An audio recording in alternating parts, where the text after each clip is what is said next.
Hi, I'm Laurent Bouzereau, producer of this exciting DVD presentation of Alfred Hitchcock's Frenzy. For those of you familiar with the trailer of Frenzy, Alfred Hitchcock was shown floating on the River Thames. As you can see, I settled for something a little more simple. Yet, since I traveled all the way to London to meet with the screenwriter of Frenzy, Anthony Shaffer, and the cast members from the film, I decided to introduce this exciting documentary from the famous Tower Bridge, where the movie begins. So here are some very exciting stories about the making of Alfred Hitchcock's Frenzy. And for those of you wondering what happened to my tie, where some very suspicious fellow borrowed it from me last night. How'd you like my tie?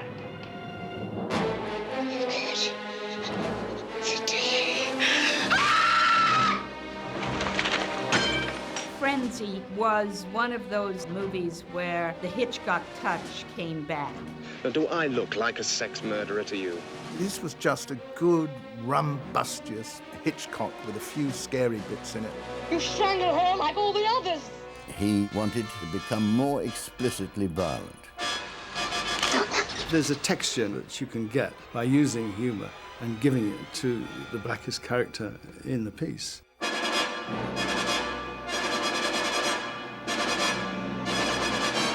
Hitch made a lovely atmosphere on the set. You got the whole of your life ahead of you. It was good fun, good ironic fun.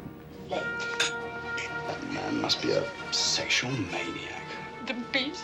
I haven't murdered anyone. Really, the world has become darker than ever in Frenzy. I wonder what the rest of the day has in store.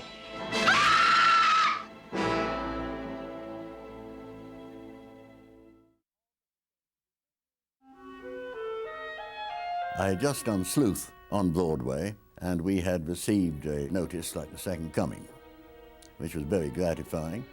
And Hitch, you know, always used successful writers. And I had had that success, and therefore I was not completely surprised that Hitch got in touch with me. Mind you, it's such an honor to be invited, because he was such an incredible legend, that at first I thought it was a bit of a hoax, because this happened on New Year's Eve. Someone, answered the phone for me and said, "Is Alfred Hitchcock on the line?" I said, "Yeah." I thought it was one of my mates in New York. I said, "I was telling him to come out and have a drink, A few minutes later, the actual book arrived, which was the book from which the film was derived, a book by a writer called Arthur LeBurn called Goodbye Piccadilly, Farewell Leicester Square. This tended to convince me this was not a hoax, and we took it from there. That's how that started.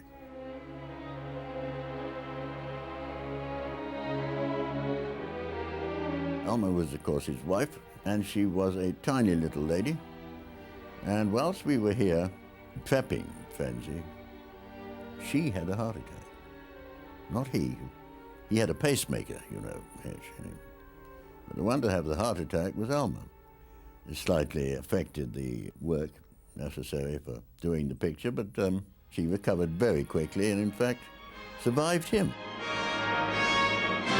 I think why Hitchcock asked me to play it was, at that moment, I hadn't had a big film released, but I just finished Macbeth for Roman Polanski, which was big news at the time. Hadn't opened. And, of course, I was going to be cheap, you see. Now, it was a very cheap film, Frenzy. They didn't spend a lot of money. They didn't, for example, provide cars for anybody to go to the set or go to the studio.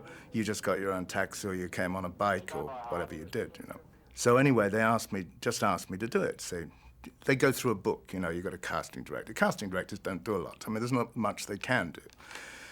But they say, well, there's so-and-so, how about him? And Hitchcock presumably said, yeah, I think he looks all right. What's he doing at the moment?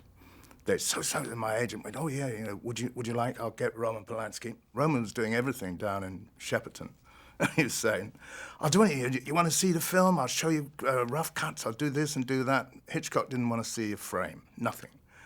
But he said, I've got to see whether he can act and what he looks like on film. And my agent got a television movie that I'd done, simple thing, shot in black and white in '69, I think it was, and showed it to him. So he said, yeah, it'll do. So I came to see him round the corner from the Dorchester, which is where we are now. And he said, John, nice to see you, blah, blah, blah, blah. I was, like half in shock, seeing the man anyway. Do you like the script? I said, yes, of course, as you do. And so he said, I've seen the film that your agent showed me. You can act. That's good. Would you like to do it? Yes, I would. OK, let's go and have lunch. And that was it. So it was done. And of course, I couldn't believe it. Secretary. I didn't go up for Babs. And we went into this I went alone to this huge, vast room in Piccadilly where he was doing the auditions. And he sat behind this desk. I sat down, and he started talking about deep refrigeration and how to make batter. There was this huge room, he said, he had in his house, which was his fridge. And he told me how he made batter for batter pudding, and he kept it in this vast fridge. So I was completely mesmerised by this. Then he started talking about this barmaid. I was totally confused by this time because he hadn't asked me to read for the secretary or anything. Anyway, this woman, this barmaid, had to be quite short. And I found myself taking my shoes off. But I don't know why, because I wasn't up for the barmaid. I was up for the secretary person. Anyway, when I got up to go, of course, I'd forgotten that I'd taken my shoes off, so I had to put my shoes on. And he didn't say whether he wanted me or not. Nothing, and no script was given. And the next day, my agent rang and he said, he wants you for the Cockney barmaid, Babs. I said, this is amazing. So I said yes to work with Hitchcock. I'd had a couple of successes in the West End on stage, and I was doing a play by David Mercer at the Criterion called After Haggerty with Billy Whitelaw. Someone said, Alfred Hitchcock's in tonight. Right. Next morning, my agent said, Mr. Hitchcock would like to meet you at 100 Piccadilly. So along I went. He said, I'm making this picture about a murderer. I'd like you to take the script away and tell me if you'd like to play it. So, well, the short story is that he sent for a couple of books about a pretty well-known murderer we had over here called Neville Cleveley Heath, who masqueraded as a squadron leader. And I went off on a short holiday to read them, came back and made the picture. And I always thought, when people asked, how on earth did you get the part? I said, well, he came to see the play. It was halfway through shooting the picture, I was talking with his personal assistant, Peggy Robertson. And she said, oh, no. That isn't how you got the part. What happened was that I'd made a film a few years earlier called Twisted Nerve, again with Billy Whitelaw. And this picture, in almost all the notices, they referred to it sort of having a Hitchcock flavour to it. And apparently, seeing me in the part I played in that decided I would be okay for Bob Rusk in Frenzy. So that's how wrong you can be about where you got where you... All right, rehearsal bell. You know her very well.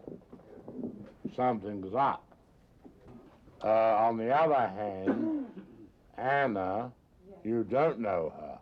He was most respectful, terribly kind. If you were in trouble, you could go to him, ask him anything. If you didn't understand how to play a scene, if you wanted a line changed, which sometimes we did.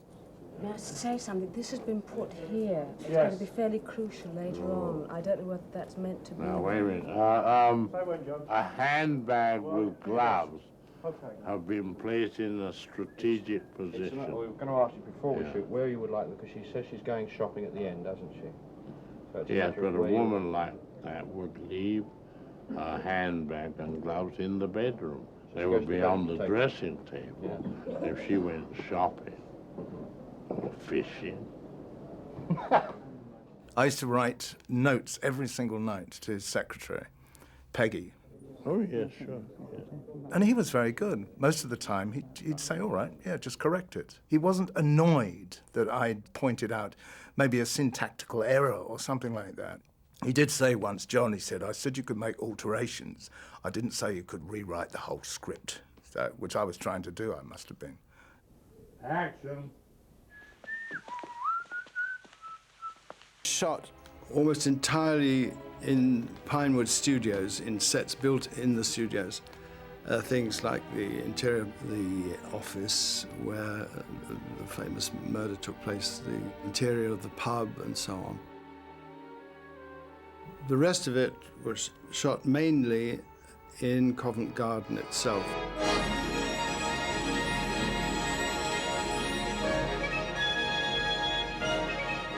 Covent Garden was then the fruit and vegetable and floral market for London. It's a very London film, and I know he wanted to make that. I think he thought, whether he thought rightly or wrongly is another matter, that people thought that he had rather sold out and gone to live in Hollywood. I personally don't think that he would have been a world success he became had he stayed here in England. Here is the scene of another horrible murder. This is the famous London wholesale fruit and vegetable market, Covent Garden. Here you may buy the fruits of evil and the horrors of vegetables. I've heard of a leg of lamb, a leg of chicken, but never a leg of potatoes. When we were filming in Covent Garden, a curious thing took place that a very old man came up to him. I remember the security men running in fairly quickly because you know what goes on these days, or even in those days. It wasn't quite as bad, but nonetheless. And he said, "I remember your father here in the market." His father was a very well-off greengrocer. He had a chain of stores, you know, where he sold fish and greengrocery and all that. So he grew up with this. Hitchcock was delighted, of course. He said, "Leave him alone," sat him down, had a long talk with him about his dad, gave him a great meal, and sent him on his way. It's a nice touch. But he was finding and feeling his roots as they had been. He had a crack team, you know, fabulous operator, fabulous Gil Taylor, fabulous lighting. He had great fun with the cameraman, especially the camera operator. He used to say, "One button up, sir," or something like that. He'd be that precise. He'd know whatever lens you put on, he could tell exactly what the end result was going to be in the camera. How did he do it? Well, it's quite simple. I'm just crouching just below the camera like a little urchin. Anna hits her mark, I come up behind her, the camera lens can't see me until she moves. I think, was it Truffaut who said after he saw it, said to Hitchcock, "It's a young man's picture."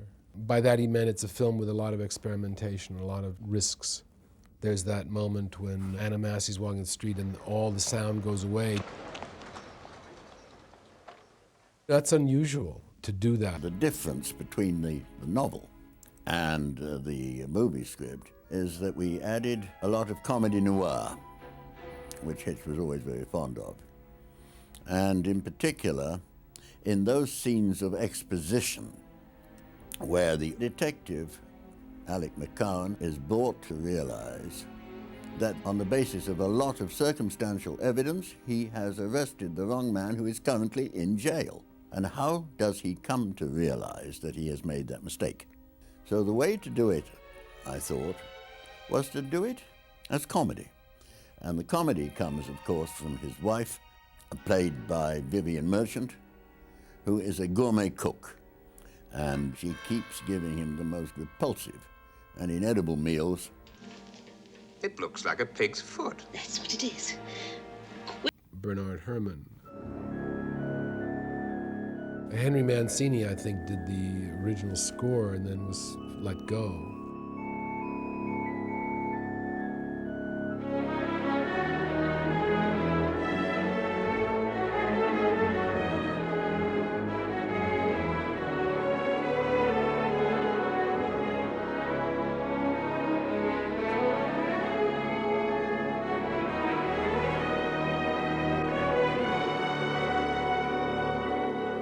He brought Ron Goodwin in after letting Mancini go, and I think he did a very good job. It's the return to England, too, that Hitch probably infused that in the composer. There's a certain kind of nostalgia that Hitch must have felt. That comes across in the score. Let's go, please. First possession, straight away. He was a revered character. He's one of the greatest names in 20th century history, let alone the film industry. You should turn and look out. Yeah. Have to look Then around. down. I thought it was right up there in terms of his later work, in as much as it had Chasing the Wrong Man, the amusing villain, and the discussion of married life and its ups and downs. It's a very brutal film, but it's full of things he loves, like food and London. It's a very loving portrayal of the Covent Garden market, because now that's moved over to Nine Elms in Battersea. And we knew at the time that Covent Garden wasn't going to be there forever. And Barry and I remember saying to one another, this will be a very exclusive